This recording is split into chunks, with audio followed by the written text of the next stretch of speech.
अथ श्रीमद्भगवद्गीता ध्यानम्।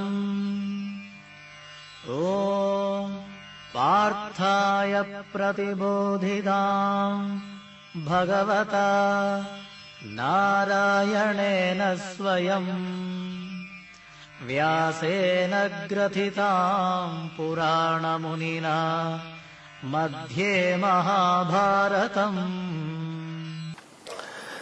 My salutations to everyone present here. Pranam, good evening.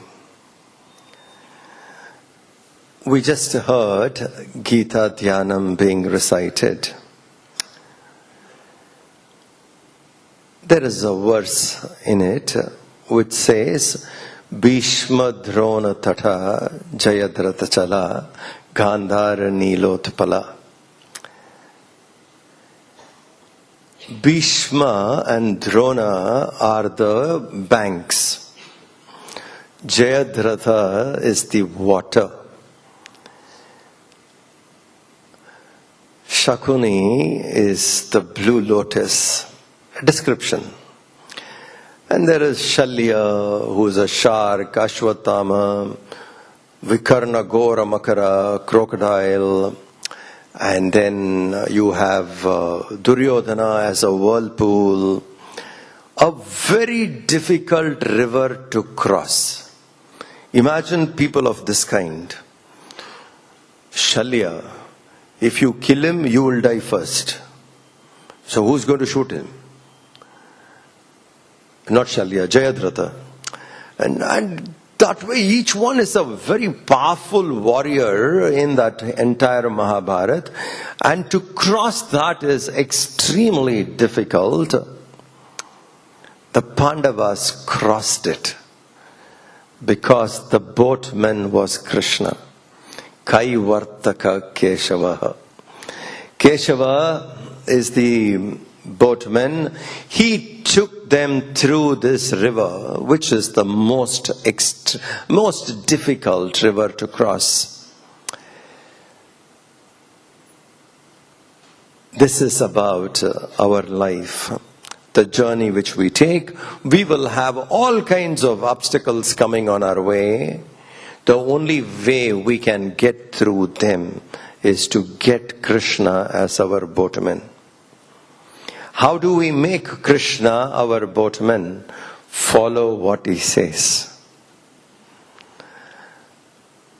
He would navigate us through this kind of a river, where you have Duryodhana, where you have Shakuni, where you have Jayadratha, and all are very difficult situation, people, etc. We need to pass through that. So Kaivartaka Keshavaha, the boatman is Sri Krishna, who navigated the Pandavas through this difficult river. River of life, if we are not well trained, river of life, we would struggle. Get caught by a crocodile or a shark or a whirlpool. Something or other would be coming. If we have to navigate through this, we need Krishna as the boatman. And how do I bring Krishna as the boatman? We bring him as our boatman by following what he says. Having his instructions, following his instructions, we can navigate through this river. Before we go into the text, it is important we understand and we offer our gratitude to the entire parampara who maintained, preserved this knowledge so that we have access to it today. Please think of the effort which would have gone in preserving this knowledge.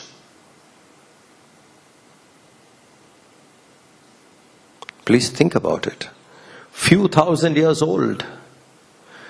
When even written script was not existing, lipi was not there. People used to memorize it, remember it, hand over to the next generation, and they in turn memorized not just the Bhagavad Gita, they memorized the entire Vedas, the Puranas, etc. Through memory, it was handed over. What effort has gone for it to be preserved. And it is applicable, it is available to us today. We have access to it, which can transform our life. We need to understand that this was not easy preserving. In difficult situations, there were times when libraries were burnt down. There were times when the script was only in the palm leaf style before it came into printing paper. Now we have different technologies to store the knowledge. Soft copies and, like we now store it in cloud, which is more safer. But the journey of it is very important. So we should be grateful to those people who managed to preserve something so precious for thousands of years, and it has reached us. And our gratitude to those people would be how we can preserve and hand it over to the coming generation. If we fail to do it, then we fail in our duty towards the rishis. Each one of us. It's not the work of few people. It is everyone who appreciated the Bhagavad Gita, who appreciated this knowledge. It is their duty to make sure that this reaches the next generation. That is the dakshina we have to offer to the rishis. Because it has come to us with lots of effort. Let us be grateful about it. And then we will look into the book now.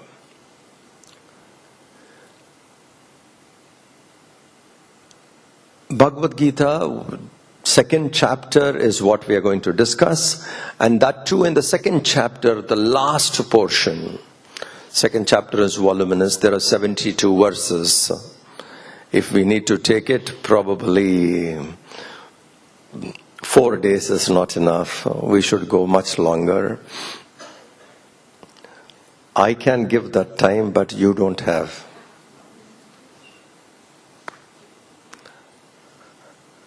So we take portions of it. For next 4 days, today and the next 3 more days, we will see the last portion of the second chapter, which by itself is like an Upanishad. Upanishad is a dialogue between the student and the teacher. The student goes to the teacher, sits at his feet, with all humility learns, and the teacher imparts. The student has some question, and the teacher answers. This dialogue between the teacher and the student is recorded as Upanishads. Here also in the Gita, here this portion what we take is a dialogue between Arjuna and Krishna. Arjuna asks a question to Krishna. When he places that question, the answer to that question is what the discussion we are going to have. And what was the question? Arjuna's question is, how would I recognize someone who has reached the truth, who is enlightened, who has understood the higher? He may be amidst us, but how would I recognize? Are there any signs for me to look into, to see how these people are? What are the characteristics of a person who has reached the truth? How does he behave? How does he move around? This is the question Arjuna asks, and the answer to that is what the 18 verses of the second chapter which we are going to discuss. So we will start with Arjuna's question. Arjuna Vacha.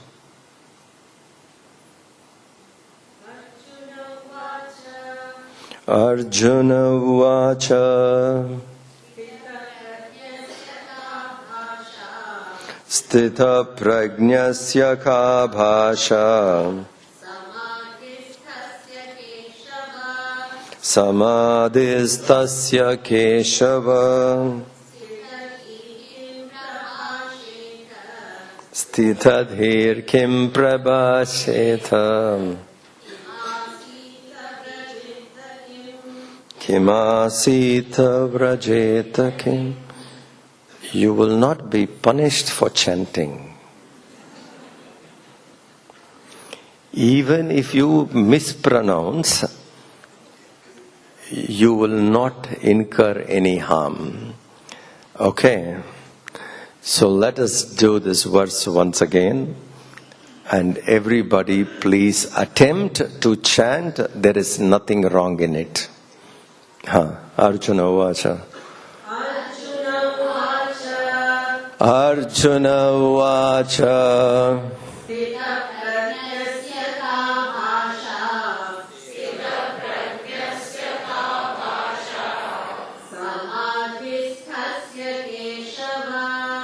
Samadhistasya Keshava Sthitadhi kim prabhasheta Kimasita vrajeta kim.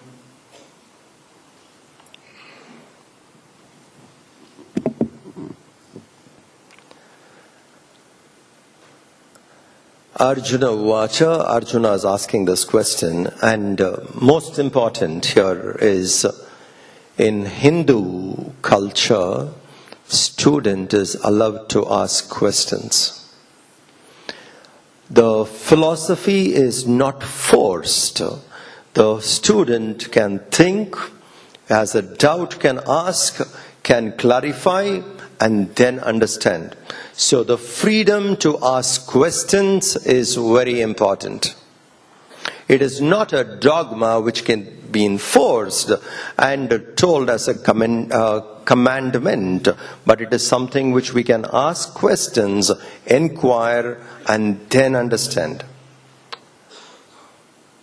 So Arjuna is putting this question. Krishna was explaining how the man of realization would be. So Arjuna asks the question, please tell me, how do I understand if I see someone? So in a simple language, tell me, how does he go around? How does he sit? How does he talk? So he says, Arjuna Vacha. Arjuna is asking, Sthitaprajnasya ka bhasha. How does a man of realization, man who has understood the truth, how does he move around?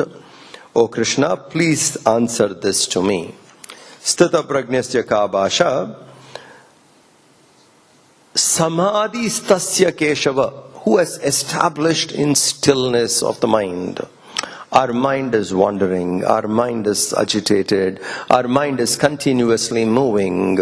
We hardly experience silence. Samadhi means there is no thought. Mind comes to a stillness. One has managed to keep the mind completely still. No thought coming inside. A kind of a silence. So one who has achieved this silence, this stillness, samadhi, tasya keshava. How does this person move around and behave? How does he sit and talk? Does he speak, or he is always in silence? So these are the kind of questions Arjuna is asking. How does this wise man speak, walk, sit, move around? This question is important because it is a direct question from Arjuna saying, please tell me how to identify a person who has realized the truth. We cannot understand. If someone has realized the truth, if they claim they have realized the truth, we have no option but to believe or to reject. But we will not know for sure. Till we realize the truth, we will not know who has realized it. Okay. But is there a way by which we can see? Is there some qualities which we can identify of a person who has realized the truth? How would that person move around in this world? How would he respond?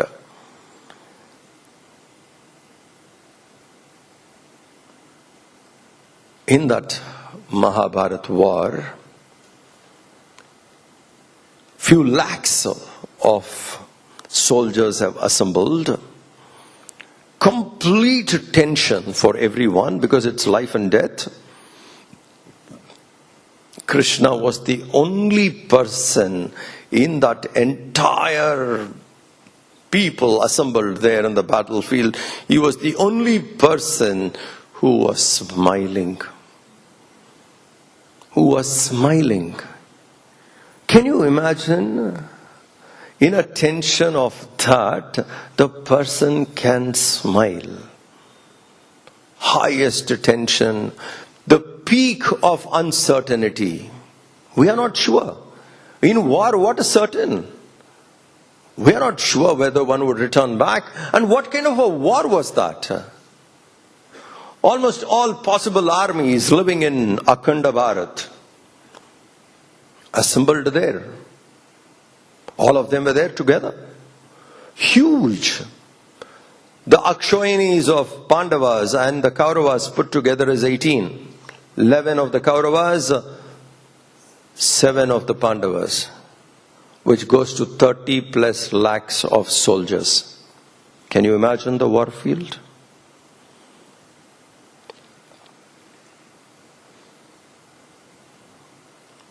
But the value of dharma was completely different those days. Though people have come to war, there was certain dharmic values in general existing in the society. One of that was the kitchen for all these people was common.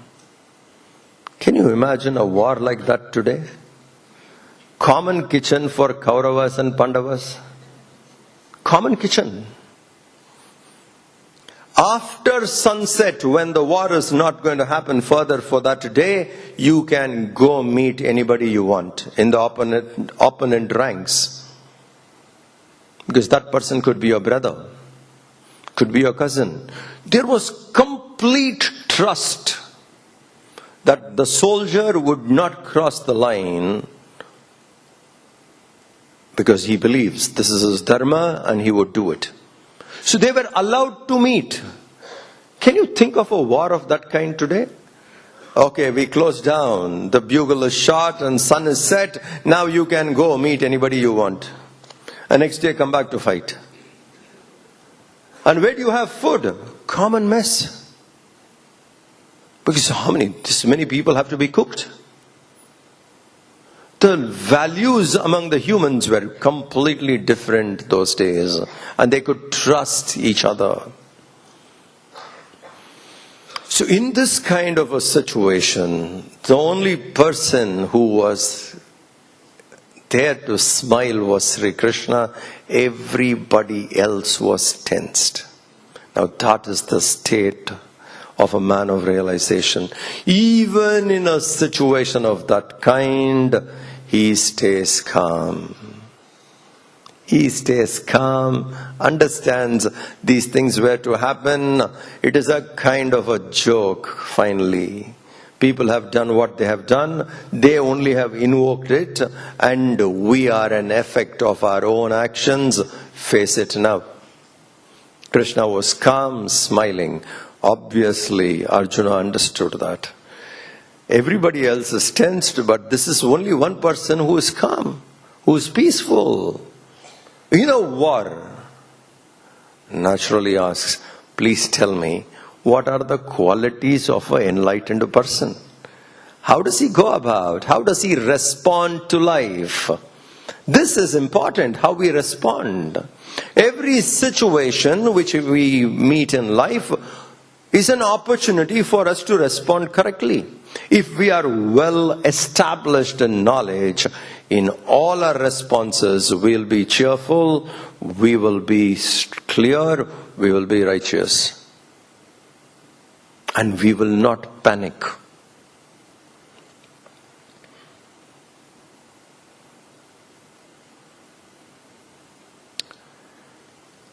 It's my good fortune.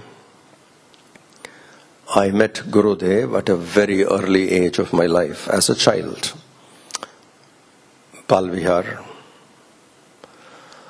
My parents were his devotees even before I was born. So it added that they took me to him, and so from a very early age I could associate with Gurudev. In all my association with him, from childhood to youth, 2 decades, in all my association, I have to tell you this, I have never seen him panicked. Not once. Panic. Disturbed. Feeling helpless. Not once. And it is not ordinary work he took on himself. I mean, we can understand if you're sitting in a cave, not panicked, not disturbed. Amidst of people, loads of work. Never panicked. Never helpless. Calm, quiet. It's a sight and it's a great admiration to see him respond to different situations. Walked around fearlessly, cheerfully, never felt helpless. In all my life, my association with him, I'm talking not 1, 2 long years, not once I have seen him worried. Not once. Sthitaprajna. Arjuna is saying same thing in Krishna. This man is calm and smiling. So please tell me, how would a Sthitaprajna respond? Sthitaprajna means one who has understood the highest truth, whose mind has come into samadhi, who has experienced divinity by making the mind still. Making the mind quiet, one who has realized, how would he respond? Now this is very, very important, because these qualities which we are going to discuss from now, are the qualities of a person who has realized the truth. The qualities of the person who is enlightened. An enlightened person is called Sthitaprajna. Accomplished person, a wise person. Accomplished. He has fulfilled the purpose of life. What are their traits? What are their qualities? Is what the discussion is. Once we understand their qualities, once we understand their characteristics, we may not have them, but we can attempt to cultivate. Some of those qualities we may not have, but at least we get a standard. Oh, this is how it is. Let me cultivate. Let me develop these qualities. So basically the 18 verses which we are going to see now onwards are characteristics of the person who has understood the truth, the qualities, and we should work on ourselves to cultivate these qualities. If we can cultivate these qualities, we are cultivating qualities of divinity.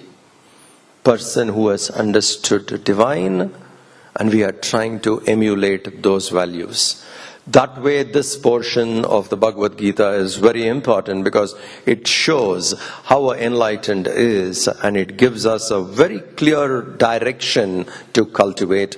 Now we will go into what Krishna answers to that question of Arjuna. Bhagavan Uvacha. Shri Bhagavan Uvacha.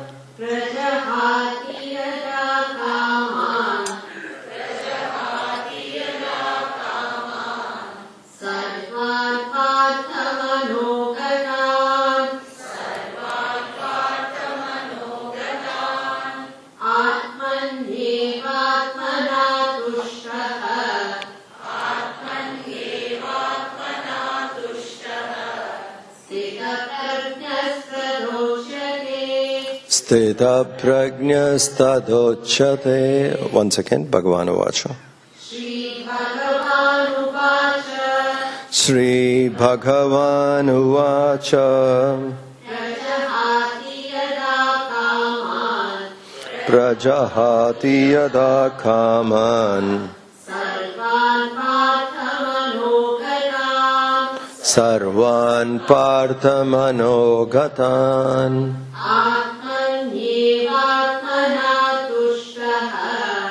atmannevatmana tushtaha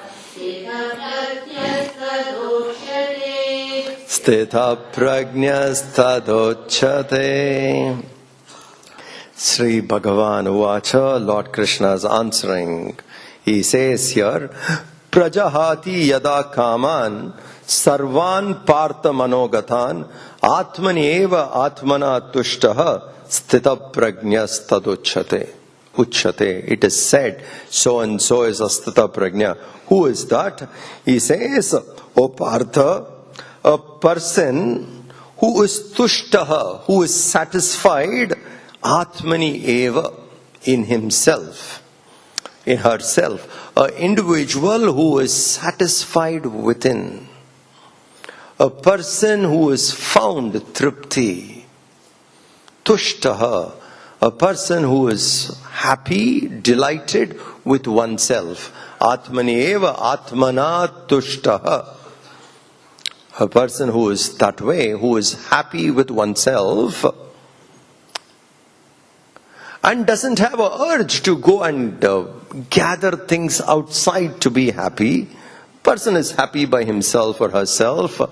A person who finds peace within and happy within is called a Sthitaprajna. A few months ago, I was very fortunate to get a letter of Gurudev written to a devotee. It so happened, I chanced upon it. One of the hosts who was hosting Gurudev in Hyderabad,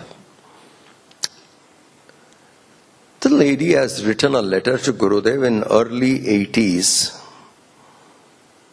The letter indicates about a particular worker of the mission who has walked out of the mission. Who's part of the organization, walked out of the mission, and the person must have felt disturbed why suddenly a person has walked out. To this, his reply. There's nothing strange for a well-trained worker going out of an organization because they find it difficult to be confined to the discipline of an organization. They walk out, it's okay. So and so will continue to do the same work.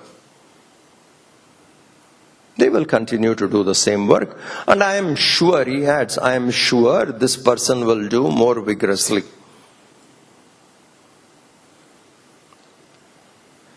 Everything is fine as it should be.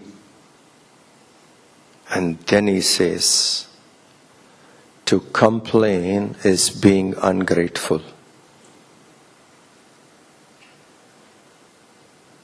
Try and understand this line.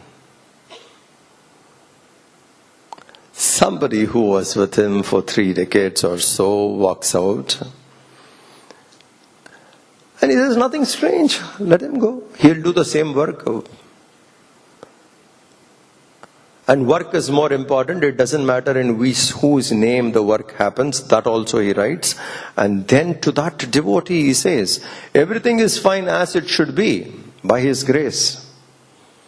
To complain is being ungrateful. Ungrateful to God if we complain.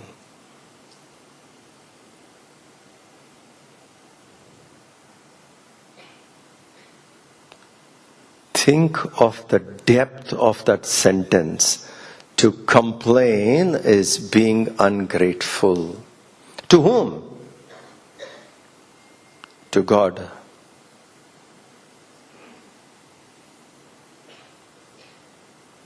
I tell you, when I read this letter, it rattled you fully. That the teacher has even taken the liberty to crib. You understand?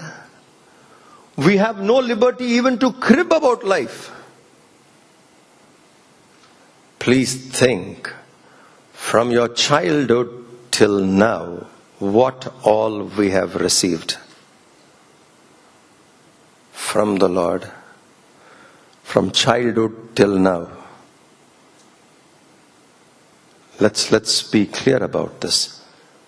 You please think about this particular sentence when you go back home today. To complain is being ungrateful. Let us see what all we have received from childhood. From childhood till now, what all we have received from the Lord. How gracious that He has blessed us with. We forget all that.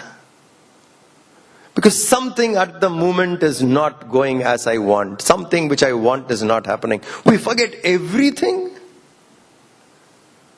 All that what He has given. And we crib. How can we? I'll tell you, this is important. Please list down what you consider as blessings. And remember them often. These are the blessings of the Lord. We have received it. There's nothing to complain. And what are we complaining? This is not okay, that is not okay, you should have done this to me. Who? God. After giving everything, the moment we forget what we have received, that is when we become ungrateful to God. So that words are, to complain is being ungrateful. Is a line which we have to remember. Can we complain about life? Whoever we are, when we turn back and look how much we have received, what is there to complain? We can only be grateful. If something is denied, we should be grateful. Because He has already given in abundance.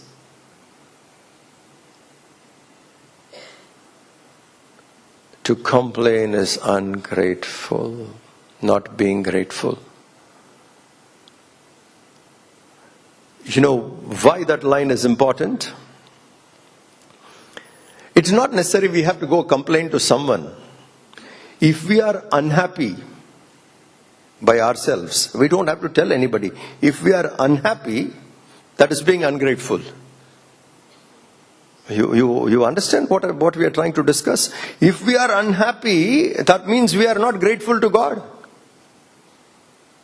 For all that we have received, it is a constant, very important reminder that the Lord has blessed us with so much, we should not be unhappy.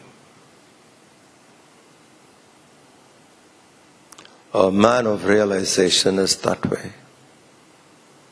Atmani eva atmana tushtaha. Very content with oneself, happy with oneself. They also work, not that they sit quietly. They work from peace. They work from happiness. You and I work for happiness. We do things for happiness. Forgetting what we have received, we say, oh, I don't have this, I don't have that, I need to get this, I need to get that. What? To be happy. We work for happiness. The man who has understood the truth works from happiness. And very simple truth this is.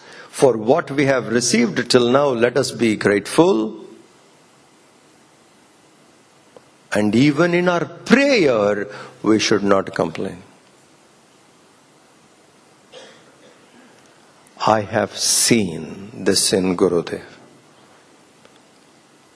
No complaint. No complaint. Come what may. never disturbed, never unhappy.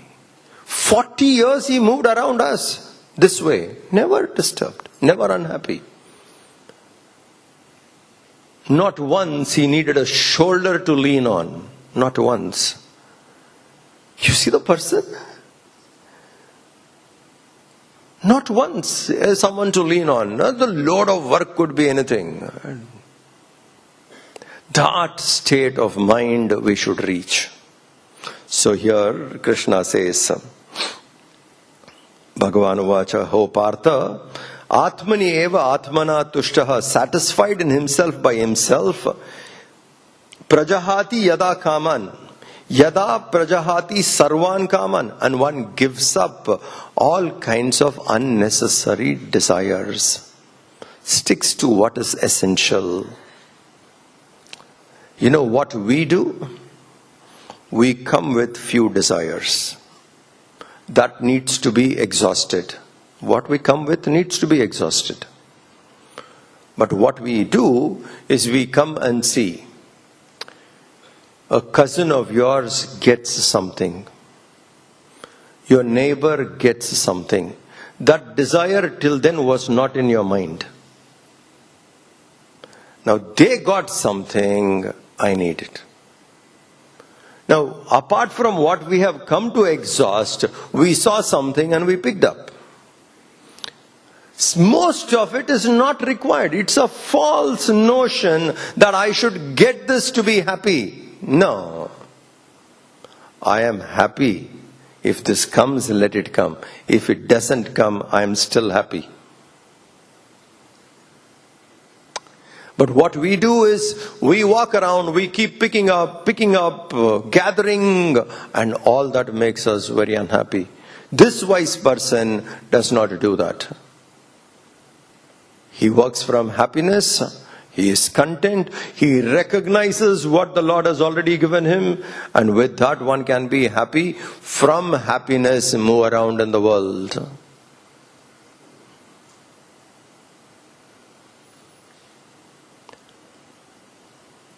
So sarvan kaman, unwanted desires which are there, prajahati, he drops all of them.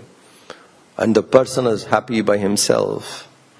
So we need to keep this particular point in mind, that there has been already overflow of gifts from God, which we have received, flooded from childhood to now.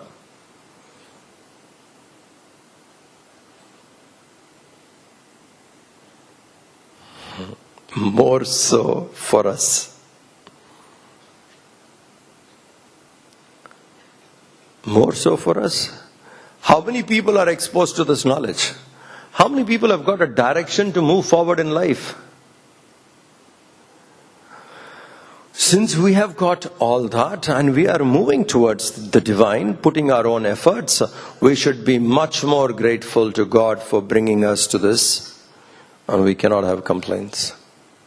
So he says here, such a person who is not disturbed by various things, he is happy by himself, such a person is called Sthitaprajna Uchyate. He is called a Sthitaprajna. Who is happy by himself. How can I be happy by myself? Never forget what God has given you. Never forget that. That itself is sufficient for us to know. I have received so much. I am happy. Now you want something more in the world, go after it, no harm. But go after it from contentment. Go after it as a play. Go after it as a game. Don't take it very seriously. Do not fall as a prey, a victim, that if I get this alone I will be happy. I am happy and I see the world, I play with it. It's just a game. Happy within, and then it's a game you just play. If we don't do that, then we are lost. We suddenly take the world to be very serious. Only if this happens I will be happy. That will also happen, because at childhood also we thought, only when this happens I'll be happy, and that happened.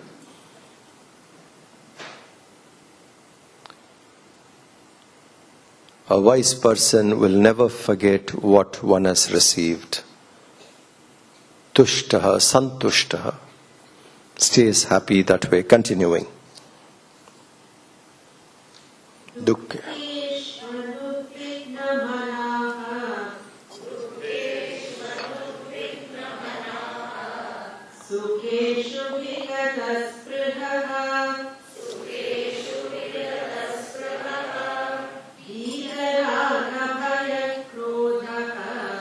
Vitaraga bhaya krodha Sthitadhir muniruchyate Dukkheshvanudvigna manaha Sukeshu vigata sprihaha Vitaraga bhaya krodha Sthitadhir muniruchyate Dukkheshvanud vigna manaha Sukeshu vigata sprihaha. Dukkheshvanud vigna manaha, whose mind is not perturbed and whose mind is free from craving, vigata sprihaha. And a person who is free from vitaraga bhaya krodha. Raga bhaya krodha. Krodha, anger. Raga, attachment. Bhaya, fear. One who is free from these three, that person is the Sthitaprajna. Taduchyate, uchyate. It is said, so and so is a Sthitaprajna who has got no attachment, no fear, no anger.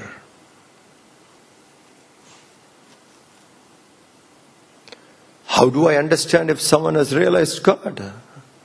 If you see that person has no attachment to anything, people, place, objects, nothing, not attached. First qualification. What do? Anything we come across, we get attached. If something has given a slight joy, get attached. Now when we get attached, you know what happens to us? Only with that I will be happy. Without it, I am not happy. So we come across things continuously, and to everything which we come across, it gives us a slight happiness, we get attached to it. Please remember, if we are attached to something, then begins the sorrow. When I am attached to something, it brings insecurity, it brings anxiety, it brings tension. If you are not attached, that would not happen. When we come across something and we get attached to it, then all this will come naturally. So a wise person lives in this world, just like you and me, he lives here, but only difference is that person never gets attached to anything. Stay here, move around without being attached.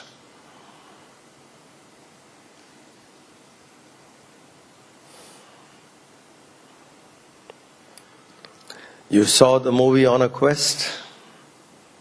Some of you must have seen it. There is an interesting discussion between Swami Tapovan Maharaj and Gurudev about a sunset. Swami Tapovan Maharaj will ask, you see the sun setting? Was it beautiful? Very beautiful. Were you attached to it? No. Learn to have, not to possess.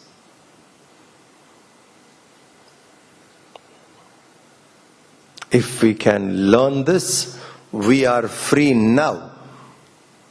We are free now. We can walk into this world absolutely free.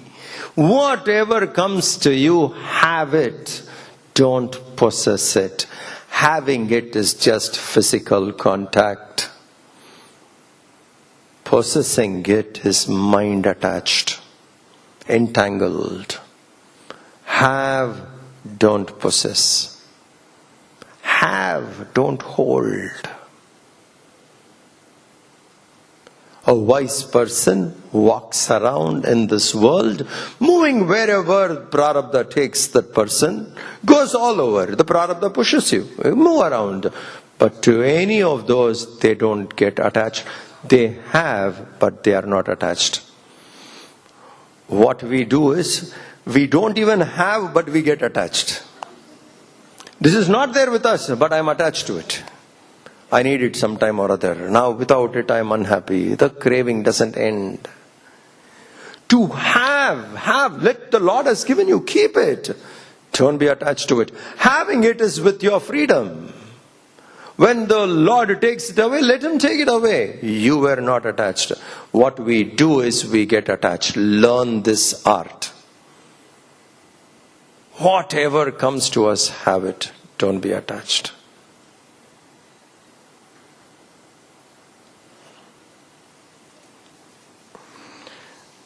I met Chinmaya Mission as an organization was formed in Madras, now Chennai. When the organization was formed, I met the first secretary. He came, so we were archiving, recording various things. The first secretary of the mission. He organized Gurudev's yajna, and the yajna was grand and everything, and naturally the person was very happy about it, and Gurudev was also happy. A lot of effort people have put. Hindu Renaissance, the work has begun as an organization. One of the devotees gave him a gold cufflink. You know, the kurtas don't have buttons, you have cufflinks, you wear it. Someone came, was very happy, gave him gold cufflink. And that yajna was for 21 days. You know, so Swamiji was doing. On the 21st day, he called the secretary. Oh, you have done a good job, well done. Here, he gave the gold cufflinks. Take it, it is for you. I'm talking in 50s, huh? 53, 54. Take this is for you. Take it and go. Now, people who were looking said, Swamiji, that is gold. That is gold. You can wear it, gold. Does it matter to him? When someone gave, he had it for a while and he felt this person has done so well. He will preserve it with more devotion, keep it, give it to him. And people said, Swamiji, this is gold. And this person narrates that story, what Gurudev told them when they said, this is gold. Gurudev said, sit down, let me tell you something. He told the story of a prarabdha.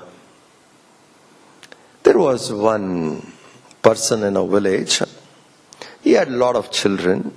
But one kid probably was rebellious. All others were listening, and this one person was rebellious. And this man is aged now and he wanted to distribute his property, give everything away. To that kid who was rebellious, he did not want to give him anything but one cow. Only one cow. For others, he has given the property, gold, wealth, land, all distributed. For this guy, only one cow. Now, he is a rebellious child. What I'll do with this one cow? What should I do with this one cow? Everybody's got everything and me one cow. So he called somebody who was walking on the road. You want a cow? Take this and go. Straight charity. Immediately, take the cow and go. But the word went around that this man was not fair to his children. He has not done justice.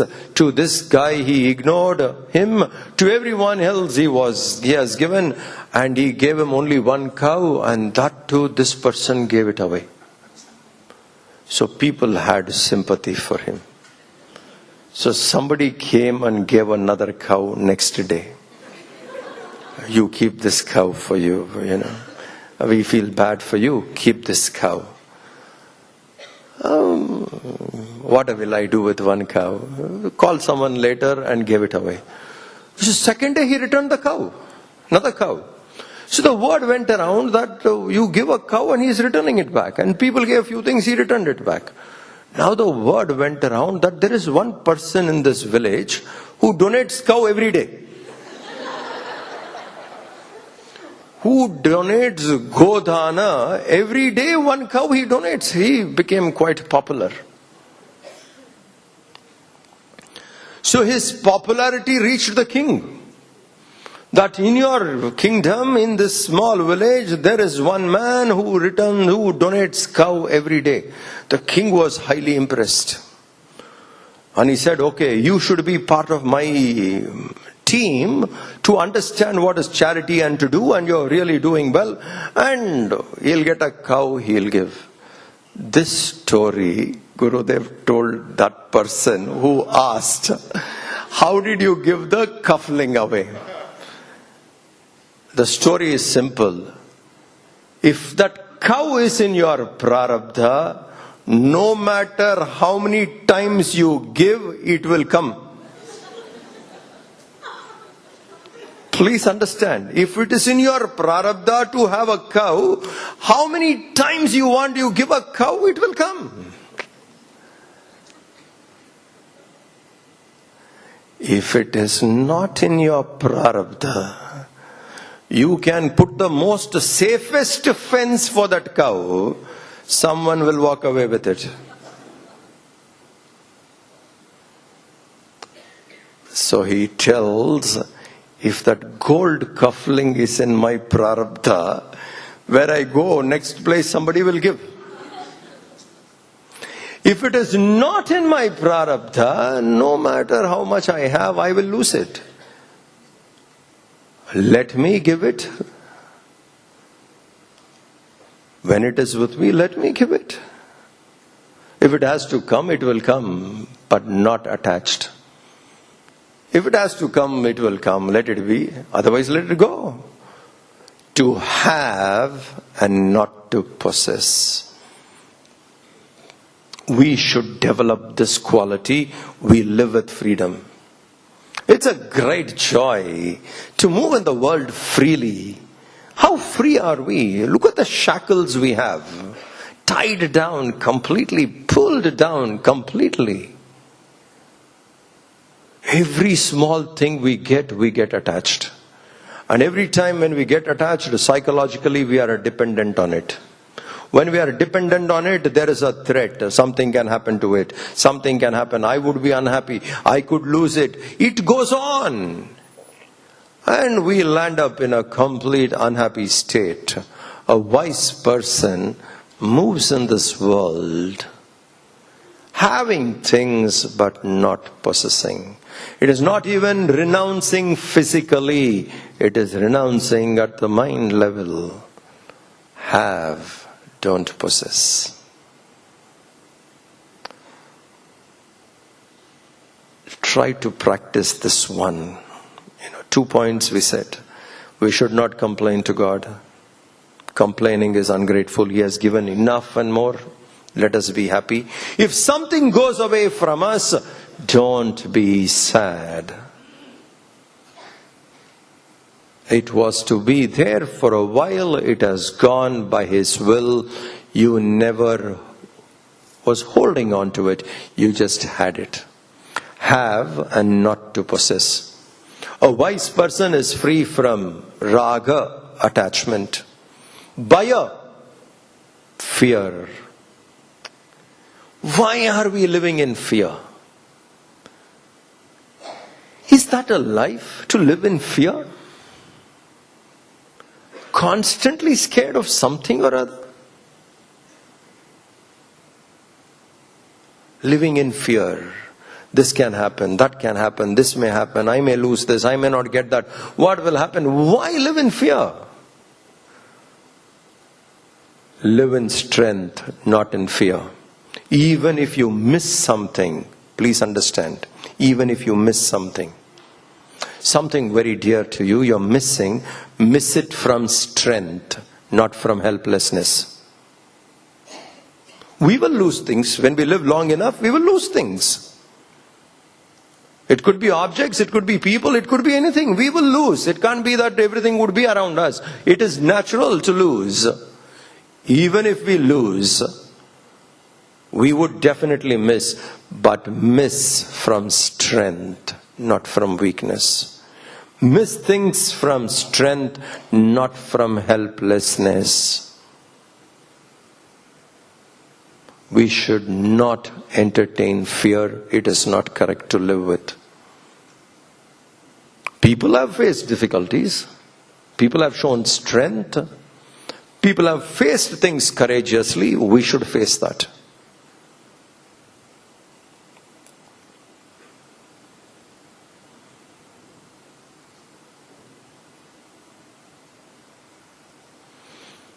Alexander,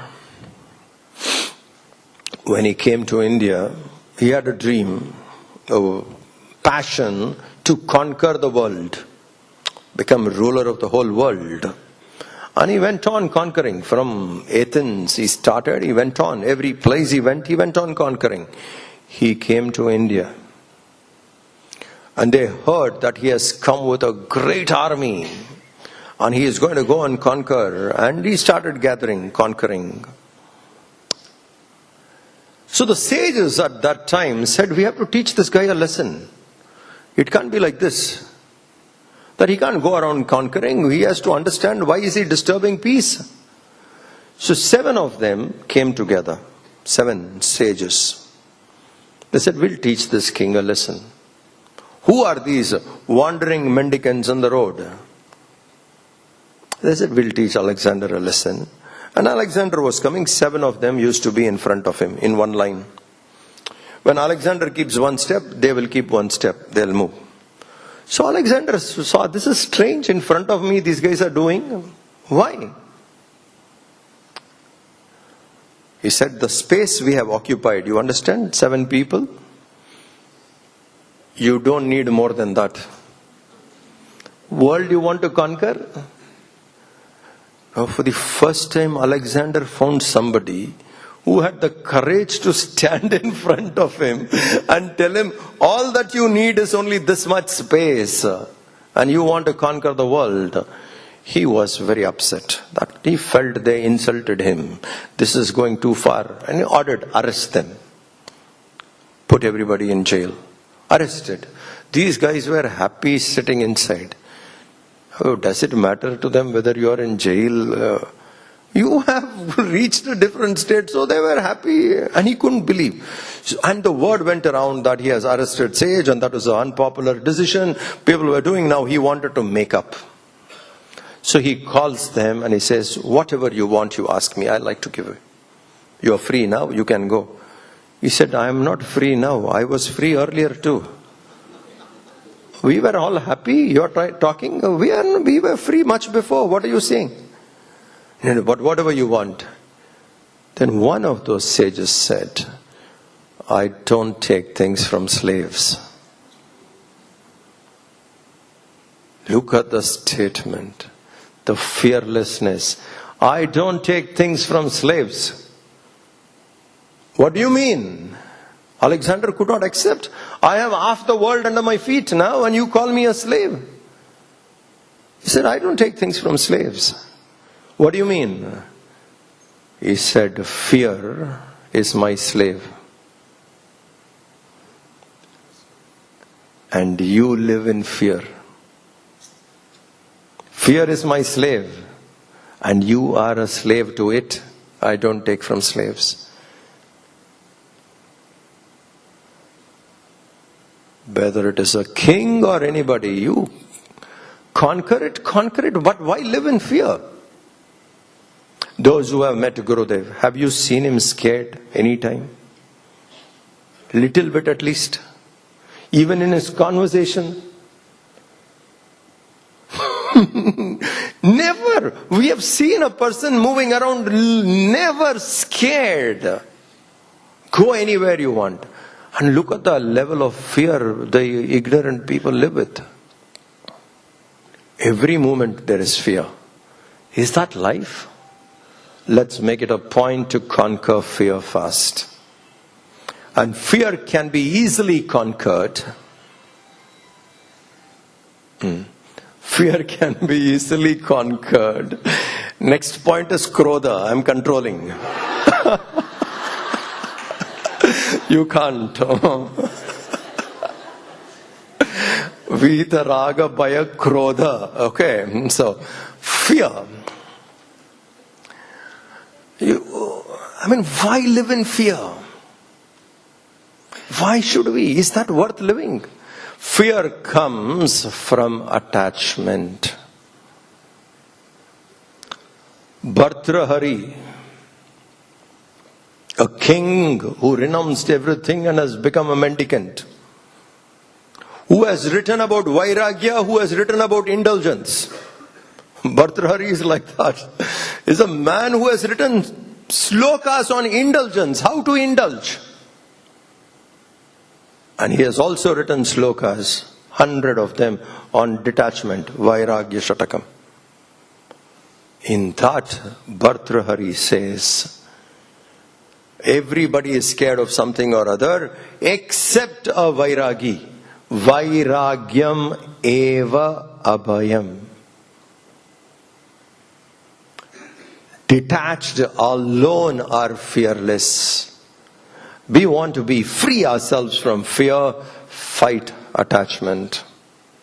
If attachment exists, fear will continue. Conquer attachment, fear is an effect, it will fall away. You have destroyed the cause, effect goes. Vitaraga, bhaya. Fear, attachment, wise person doesn't have. Raga, bhaya, krodha, anger.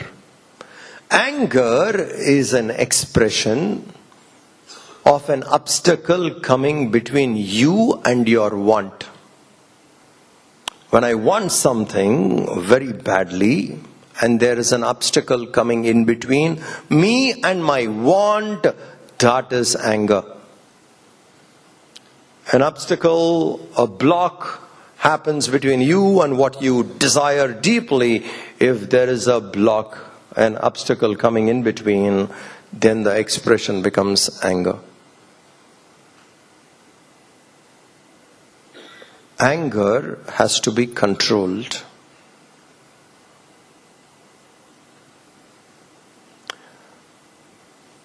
Anger, you know what happens? When it rises to a point, it can block our memory. It can cut off our memory. Right and wrong. Wisdom is in our memory. When rage takes over, it disconnects memory. Imagine the behavior when we don't have access to wisdom. How would we behave? So anger has to be controlled. Very difficult. Too many things happen in the world. How to control anger? Very hard. True. Because the desires are there, attachments are there, many things you want this way, and obstacles will come as long as desire and attachment are there. Whenever an obstacle comes, anger would be the expression. But how do we do it?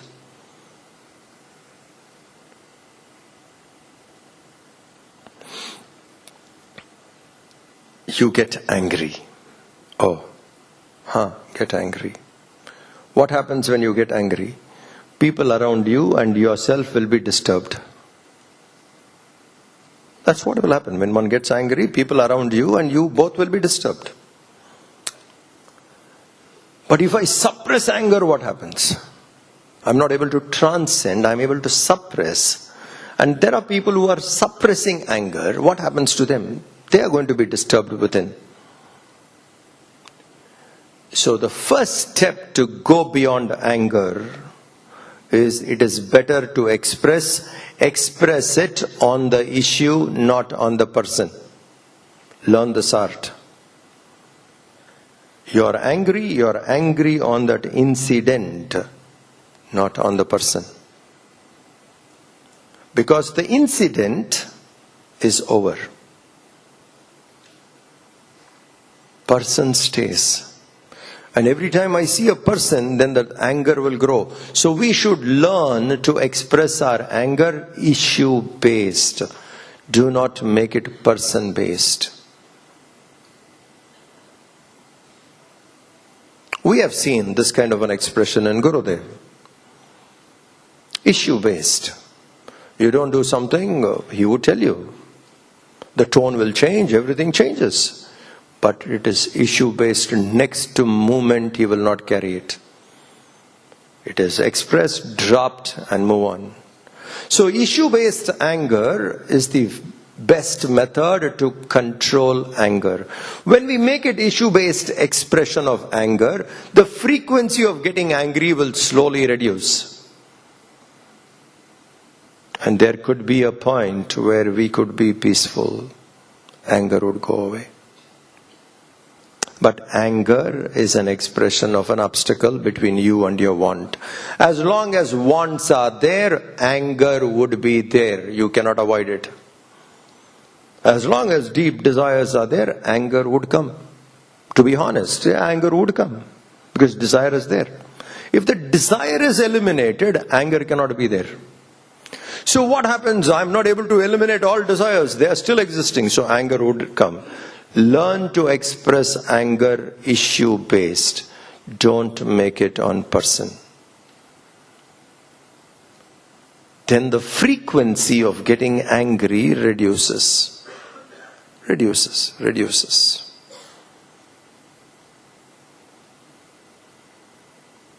That way the frequency, when it reduces, we are in control more of ourselves. So a wise person does not have attachment, fear, anger. All are connected. If we conquer attachment, definitely we conquer other two. So our main focus must be that it is our life. We are living here. Rest of our life we only have to live here. Best way to live here is conquer attachment. Conquer it. Have but don't possess. Have but don't hold. If we can do it, that is the quality of a Sthitaprajna. So he says here,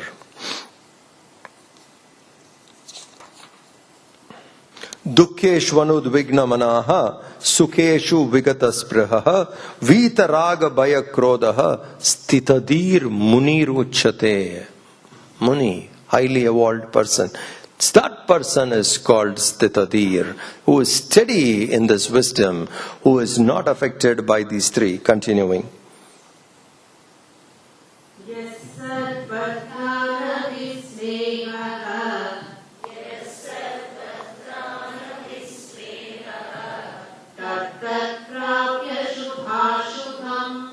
Tat prapya shubha shubham. Nabhinandati na dveshti. Tasya prajna pratishtita.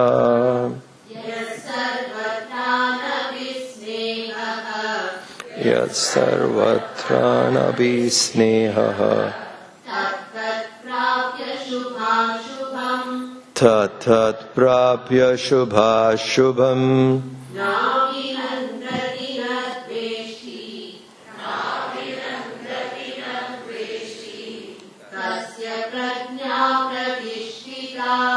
Tasya prajna pratishtita. Such a person who is a wise person who has reached the truth remains unattached to anything. When he obtains things which are favorable, unfavorable conditions, the mind stays balanced. Favorable conditions, doesn't get excited. Unfavorable conditions, mind doesn't get into depression, mind is balanced. I was reading Kamba Ramayana in Tamil, written by the poet Kamban. He describes Sumitra, the queen. One of the most beautiful descriptions about Queen Sumitra. We need to understand this Hindu woman, what kind of a woman she was, what kind of a mind she had, a pride of womanhood, Sumitra. We do not know much about her. Ram was asked to go to the forest. Leave and go. Kaikeyi decided it, and Ram has to leave. When Ram has to go, and Kaikeyi's demand was Ram alone, Sita said, naturally, I can't wait. I don't want to stay here. I'm coming with you. Sita walked with Ram. Lakshman made a decision, saying, I will go with Ram. There is no one forcing Lakshman. He takes a call to walk into the forest, into an exile for 14 long years for Ram. He made a decision. He said, if Ram is going to the forest, I am going with him. 14 long years. Now, how would his mother respond?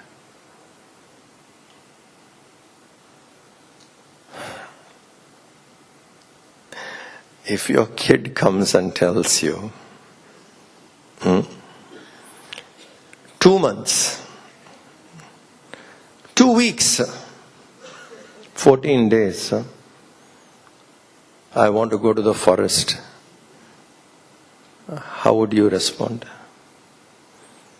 2 weeks into the forest? You're mad? You're crazy? Lakshman announces, I am going to the forest for 14 long years. You know how Sumitra responded? Sumitra tells Lakshman, I'm proud of you. What a statement. You made a right decision. I am proud of you. You made me very proud today. Sumitra knew the value of Ram. She's a queen. She knew the value of Ram, how precious Ram is. And Lakshman going in assistance of that Ram is worth going. So first reaction, response is, Lakshman, you have made me very proud today. Then she tells something more. These are more important things. 3 statements she makes. She tells Lakshman, do not follow Ram as his brother. You are his younger brother. You will be pampered. Because that's you. Younger brother is pampered. So do not follow Ram as his brother. Follow him as a dasa, servant. Go to the forest as a worker, not as his brother. As brother, you will fail sometimes to do what you want to do, because you will take it easy. But when you change your mind, next 14 years, I am his worker, I am a dasa, I am going to serve him, then you will do your job well. Look at the advice. Absolutely shocking news that Ram is exiled for 14 years. Lakshman decides to go. Look at this woman and how she is responding. Follow him as a servant. Then she tells, the second sentence she makes, if anything happens to Ram, untoward, let us say someone kills or something, if anything happens to Ram, it should be after Lakshman. Because that's the job you're going for. It can't be like Ram was killed and then Lakshman was killed. That is not acceptable. Lakshman died, then Ram died. If anything has to happen to Ram, it should first be you. Mother's advice. What must be the balanced mind of this woman? I told you, just think of it, the epitome of strength. If anything happens to Ram, it should be after Lakshman, not before. Ram fell and then Lakshman fell. Not acceptable. Because you're going for that. If a mother advises the children like this, imagine the sibling bonding. If this is what the parents have to do. Lesson on parenting, how much you must bring a child up. And this is mother's advice. And the last point, she says, what is not negotiable is you return without Ram. You return back without Ram is not acceptable. That is never done. You come back with Ram, or don't come back. Look at the load of responsibility, clarity, balance this woman has. If you come back with Ram. Otherwise don't. No question of you returning back alone. That is the responsibility you have taken. I am proud of you, Lakshman. What a powerful Hindu woman she is. What a state of mind. Look at the strength. Favorable, unfavorable conditions. Know to respond correctly. Respond what is right. Do not play a victim.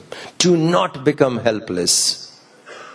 Situations can be challenging, but this is the strength in which we need to respond. It could be favorable, it could be unfavorable. Need not get too excited about favorable conditions. Need not get depressed on unfavorable conditions. This is the kind of a strength in which we should respond. The Queen Sumitra, please remember her. It can inspire us. Next time a small challenge we have, this Queen should be in our mind. This is what we should respond. An advice given to a son who is walking away to the forest for 14 years. If we have to hear something like that, our child is going to the forest 14 years, first heart attack. 14 years? How weak. Queen Sumitra is a model, epitome of strength, clarity, balance, worth emulating. We can lift ourselves to a higher level of living. More of it, we will see the same words, we will discuss a little more tomorrow. Tomorrow the class begins at 7? Yeah, so we'll have the same time, 7 to 8:30. Om Shanti Shanti Shanti. Harihi Om Sri Gurubhyo Namaha. Harihi Om.